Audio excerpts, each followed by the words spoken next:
This is Umar Ahmed for IFL TV, proudly sponsored by Everlast. I'm joined by Frank Warren over Zoom. It's been a little while, Frank, since we last spoke. Long time. Well, we were talking about the situation with Don King and Daniel Dubois. It was a little bit of a different interview, but you all right now? You all good? Yeah, I've been all right all the time. We're good. We've got a lot of good shows coming up and planned, and we're going to have a good autumn and winter. So I'm delighted the things we're putting together. They're competitive fights involving top class fighters, and they're all significant fights because at the end of them there's a story, and it all leads to the guys hopefully fighting for the heavyweight title over the next couple of years. Yeah, we will come over to the heavyweight division in a second. But firstly, you announced that Amanda Serrano will be your chief support fight on the Joyce Parker bill in Manchester on September 24th. Just talk to me about working with Jake Paul and getting that fight over the line with Amanda.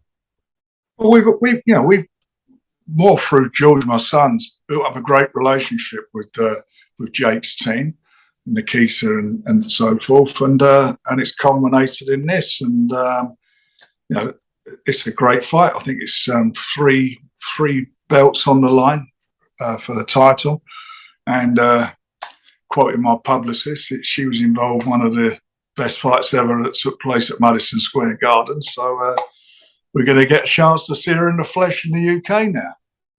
Yeah, of course, that fight with Katie Taylor in New York gathered a lot of attention. I think it did around 1.5 million views on DAZN. So, yeah, it's good to get Amanda surely on the bill for yourself. It is. I'm delighted. I'm delighted they put it together. And again, it shows us working with other promoters. We've got Lou DiBella's fighter on there as well. He's fighting Anthony Kakachi for the IBO title, Michael Magnesi. So, yeah, it's all looking good, mate. It's a really good competitive card, real good fights on there. Some nice domestic bust-ups, and also, some, as I said, the main events are, I think, a significant fight as far as the heavyweight division is concerned. Frank, of course, we've seen a rise in women's boxing over the last few years. You had your stint with Nicola Adams.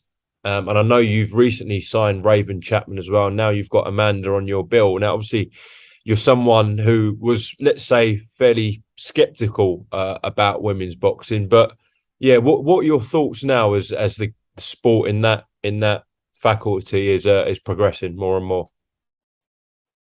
Well, it is. There's no doubt about that, and it's and Raven Chapman's also on the card as well. She'll be fighting on the card.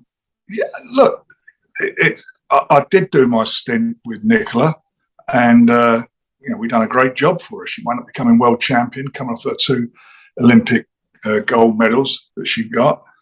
Won the world title, and I think the standard is improved. I've always said, I had no problems with, or take my hat off each time to the effort and the endeavour that anybody, women, anybody for that matter, who gets into the ring and the hard training and so forth. My thing about at the time, which is a few years ago, was that the standard, you'd get an outstanding girl, but the rest of them just weren't up to the level. And I think that gap's closed now. So you're going to get more competitive fights. Okay. You also announced a brilliant welterweight fight between Echo Esserman and Samuel Antwi on that bill on September 24th. Looking forward to that one. Sorry, mate, you have to do it again. Someone's calling me and I can't get rid of the bloody call. That's all right. I said you also announced another good fight for that card with Echo Esserman and Samuel Antwi. That's a cracking domestic. I mean, that's a really, really good fight.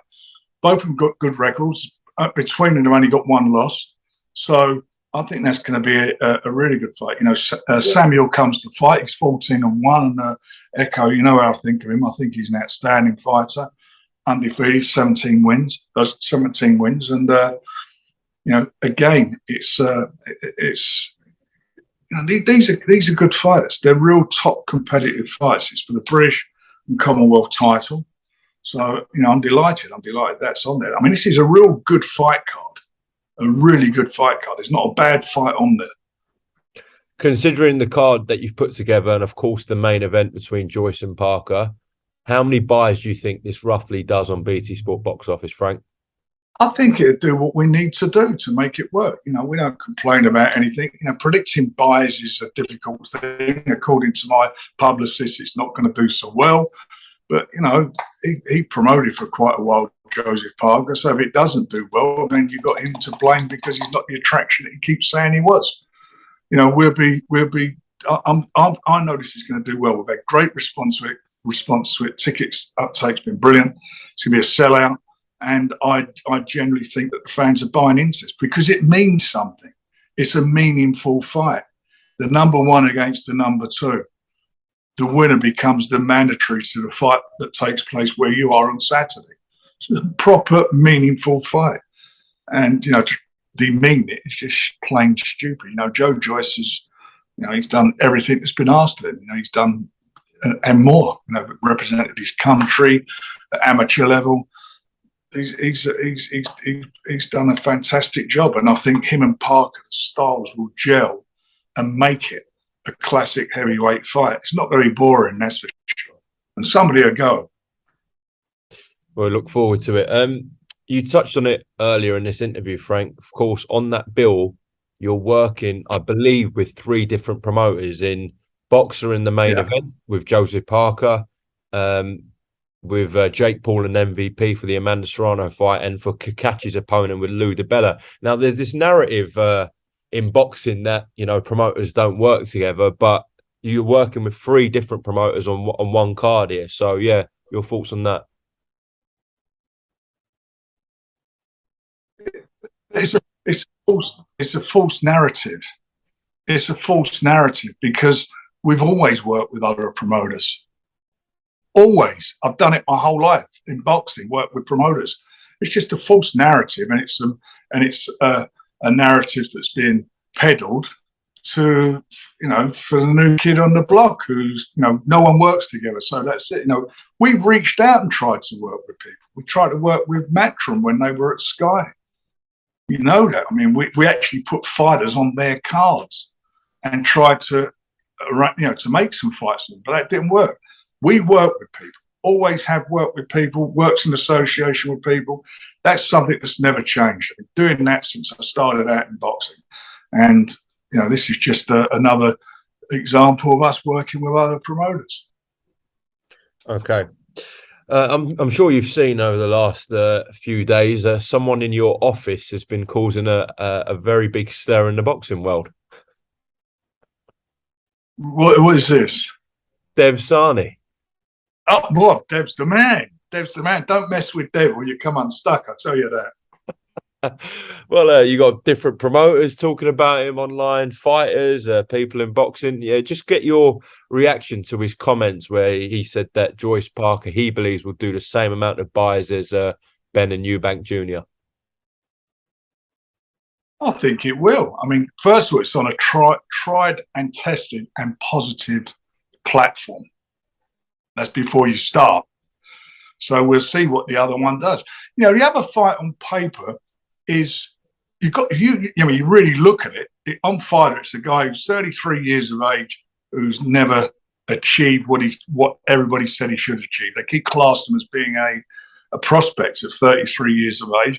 And you've got Nigel's boy who's done extremely well for himself, but he's not fought anybody of significance. So this fight is, you know, I'll get all the drama and everything that's around it, and good luck to them, and God bless them, and make some money out of it.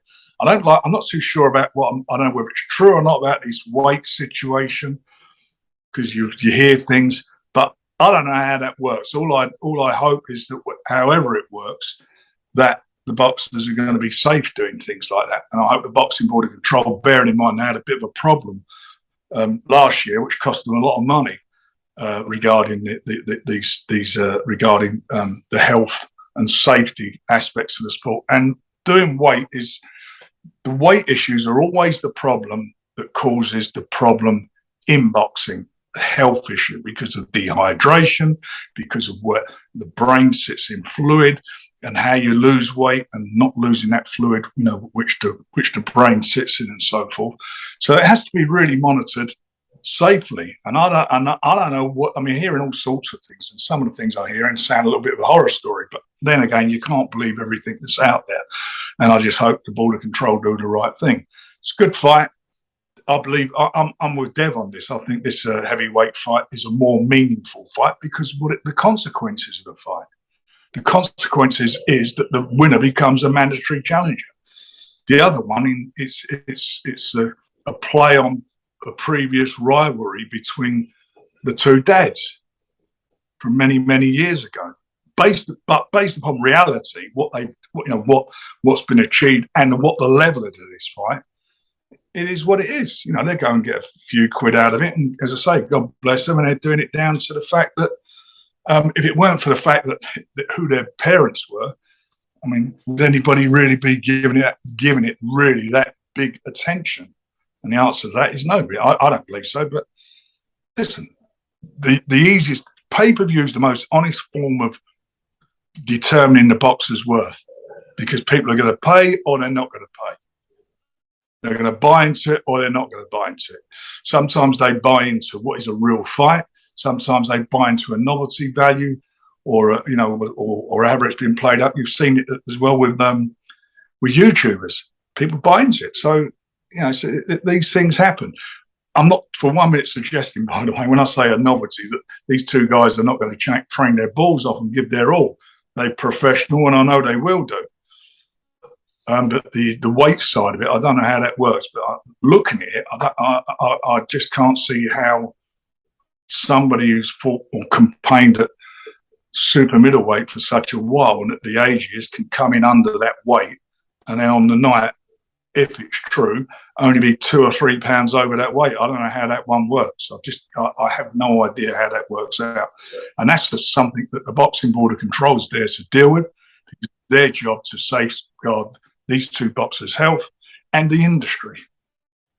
I understand what you're saying there, Frank, and people in boxing will relate to that. But in terms of Ben and Eubank, as you said, because of the dads and the backstory, do you think it will grip the casual fan? I'm sure it will. I think it will do. And I think that also what happened is that the press are buying into it. They will buy into it. But, it is what it is. You can't, whatever way you want to dress it up, it is what it is. People buy into it or not. But don't tell me it's something it's not an eliminator for a world title. It's not a world title fight. These two guys are not even the best in Britain at their respective weights.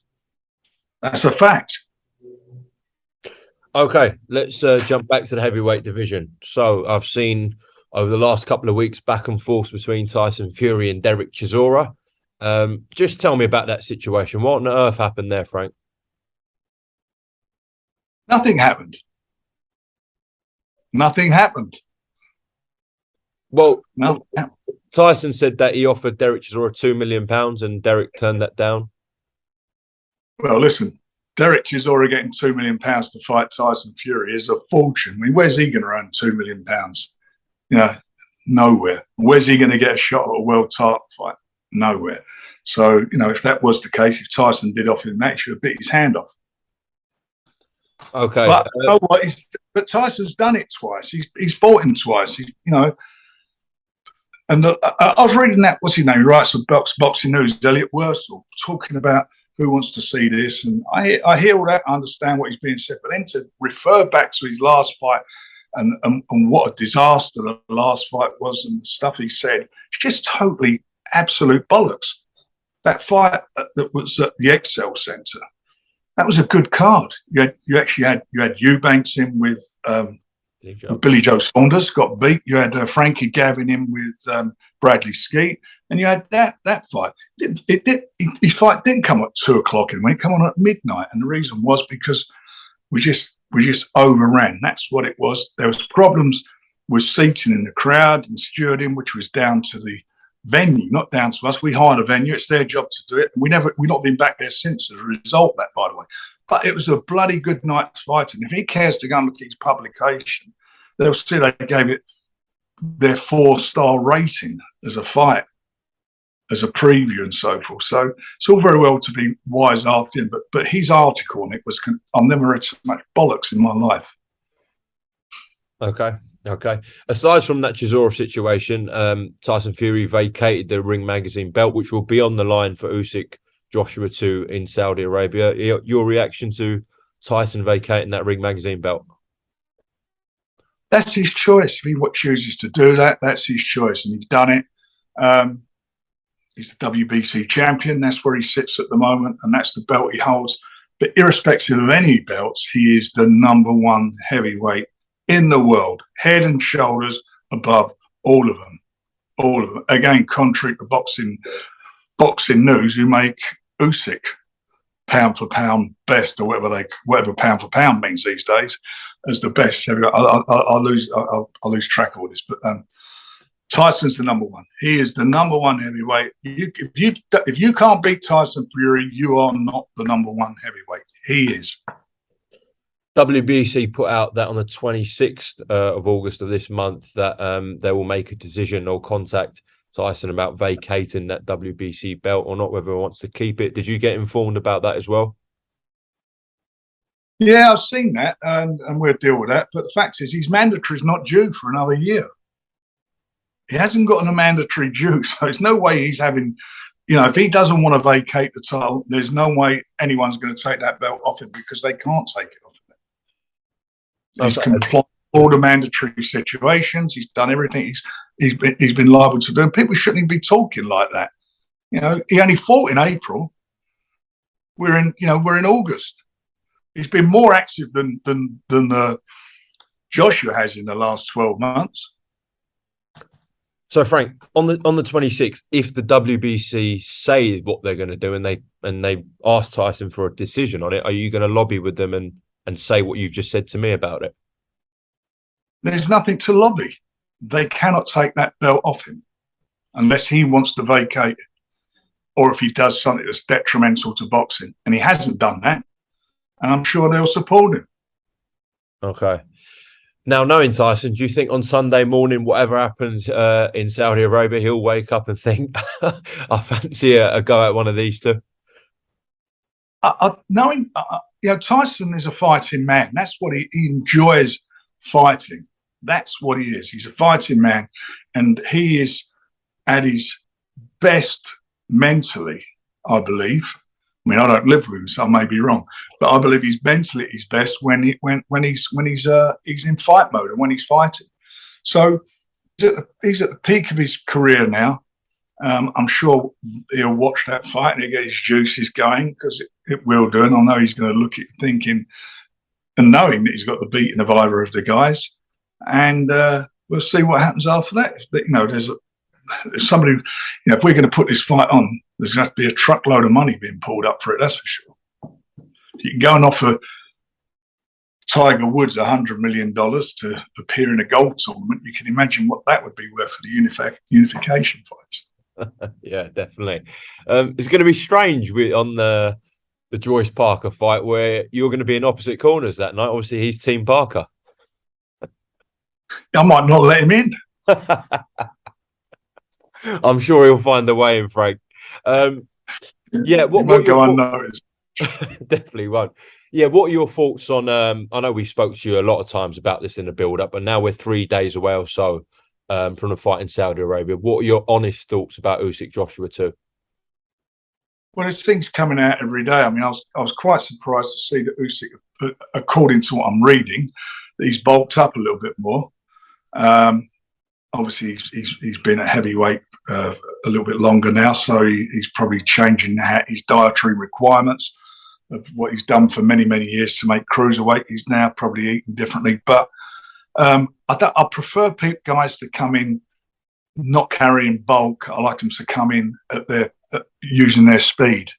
I don't like watching fighters carrying weight around the ring. And I get why some guys bulk up, because they feel they're not going to get pushed around and so forth. But if they can't catch you, and you can hit and make them miss, then to me that's where I prefer to see it. Seeing all of that, and I think this fight is not going to be about Usyk. It's all about AJ. What can AJ do any different from his last fight? And we all see what he did. What he didn't do in his last fight was expected to be done. So can he go out? Because this fight for me is a battle of the jabs. Can he go out and impose his superior reach? Can he take the centre of the ring? Can he keep Usyk on the back foot? Can he do that for 12 rounds? Can he do that? He's capable of knocking out anyone. Both of them, big guys, they clip you, you get caught in the right way, you go. If he catches him, he could stop him. But for me, I just feel Usyk's too smart. I look at the change in trainer that he has in with taking Robert Garcia on board now instead of McCracken. I don't know whether that's a good move or not. He's a very, very good trainer. There's no doubt about that. I don't know if he can change his habits because he's no youngster now, is he? He's AJ, what's he, 33? So can he change his style and so forth? Who knows? Usyk's got a great trainer. Old Papa Lomachenko. He's not. There's loads of people. Every fighter gets in the corner with a trainer. Very few fighters get in a corner with a coach, a really good coach who can teach them the art of boxing, who can teach them balance and so forth. And that's what he does, the old man Lomachenko. I mean, you've seen what he does with his son. He's very smart and he gets the best out of the fighter and instills, I think, really good discipline in the fighters. And the discipline last time was that, at the end of the last fight was that Usyk came out himself and said he was under orders not to go for the knockout, despite having him in trouble a couple of times. This time round, I don't think that's going to be the case. I think Usyk will go out to stop him, knowing that he can stop him, knowing that he has wobbled him, knowing that he has hurt him, knowing that he's out jabbed him, knowing all those things. So the only person who can change this fight, how this fight works out, is Joshua. And the question mark is, can he change? Can he change what he's done in his last few fights? I think in his last 5 or 6 fights, he's wobbled in all of them and been stopped in one of them, badly stopped. Can he change that? For me, that is the big question. Personally, I don't think he can. I think Usyk is too much of is a much better performer than certainly than Ruiz. He'll perform better than Ruiz did in the second fight, that's for sure. And he got on his back foot against Ruiz. If he gets on his back foot against this guy, he's going to be in trouble. He's got to negate everything that Usyk's got, and the only way he can do that is to dominate. Can he dominate? Has he got the heart to dominate? Okay, well, your heavyweights, whether it's Tyson Fury, Joe Joyce or Daniel Dubois, I'm sure we'll be having a keen eye on it. Of course, Joe Joyce goes up against Joseph Parker, the WBO shot for the winner of that. And Daniel Dubois is sitting there as a WBA regular champion, so he'll get that WBA shot. I'm sure he'll fight before that shot. So there's plenty of rumours going around, Frank, that Daniel Dubois and Dillian White is going to happen. Can you make any comment? I can't at the moment, but Daniel will be involved in a good fight in the autumn. I mean, he will fight. He will be out, and he will be in a big fight. And we are desperate to get it announced. And I'm hoping we'll be in a position to do that next week. And it's pointless doing anything this week because obviously, and quite rightly, it's all about the big fight in Saudi. But next week it'll settle down, and then we're going to have some press conferences. Okay, we look forward to it. Just to close off, let's touch on the light heavyweight division. Is there an update on Artur Beterbiev and Anthony Yarde, please? Yeah, Top Rank and ourselves, yet another promoter we're working with. Everything's agreed, all the terms agreed, but we are hearing that he may have an injury, and if he has, it means we may have to push it back. So we'll know more about that over the weekend. Okay. But that fight's on. That's on. Okay. And last one, purse bids. You won that for Callum Johnson and Joshua Buatsi. Of course, Eddie and Joshua Buatsi's promoter quickly came out and said that we will be pursuing the fight with Jean Pascal, and we're not going to do the Callum Johnson fight. So your thoughts on that, please, Frank? Why don't they get involved in the purse bid? Why don't you just pull him out before? Why waste everybody's time? I don't understand that. I mean, if he's not going to fight, then why go forward? By participating in the purse bid, he can no longer fight for the European title for I think it's quite a lengthy time. If he's got another road to go down, then he should have let's move on to the next available, and then that purse bid could have been for whoever the next guy is for Callum, and he can get on with his career. It's just crazy, but perhaps they get pissed off we keep beating them in purse bids. I don't know. So obviously they didn't bid, they said, for the thing, but they allowed the purse bid to go on and then didn't bid. Is that the case? I've got no idea. You got to ask them. I mean, all I know is we won it. And all I know is he's not fighting. So it's pretty pointless exercise. I mean, what is the logic to that? I don't understand any logic whatsoever to that. Why would you allow your fighter to go forward in a purse bid, not put a bid in, and then pull him out? But I'm sure you'll have Callum Johnson out soon and some news for him. Yeah, well, whoever's the next guy in line is going to have to fight him, and he'll be in the European title fight. And he wins that, he's going to be in this mix as well, in this light heavyweight mix. Let me tell you something. Who would you much rather see, Pascal or against Buatsi or Callum? I think they're both very good fights, but from a they are good fights. But who would you much rather see, who you see regularly? I think if you ever put two Brits together on a high level compared to a Brit and a guy from abroad, I think the Brits are always going to say the two Brits. So yeah, Buatsi Johnson would be a great fight. There you go. But yeah, any of our light heavyweight scene at the moment is probably the best division in this country. So any of them together, and the heavyweight division. We must never sell ourselves short. I mean, this little island of ours is flying at the moment as far as boxing is concerned. I mean, really flying with some great fighters between different promoters, managers. There's some great fighters out there, some great fights to be made. And we're blessed at the moment. Definitely. Well, on that note, Frank Warren, we're more blessed than everybody else, though. Well, on that note, Frank Warren, thank you very much for your time. And no doubt when I'm back from Saudi Arabia, we'll have a catch up next week. I'll look forward to that, mate. Enjoy it. And don't forget, you got to drink plenty of water. Will do. It's very hot out here. Thank you very much, Frank. See you later. Bye, son. Yeah, I put my dad in the street against a heavyweight. I've gone back to the dad. I've punched him a few more times. 5 blokes outside my front door. Can you come and help One me? hell of a fucking story, so stay tuned.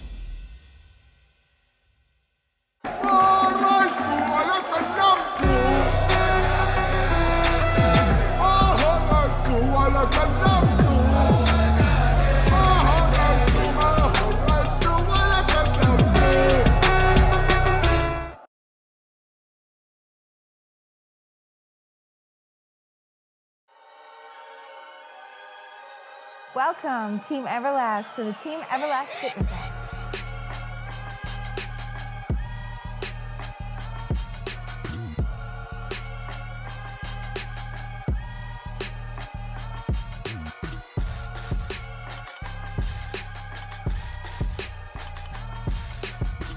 Download the Everlast Fitness app and find your greatness within.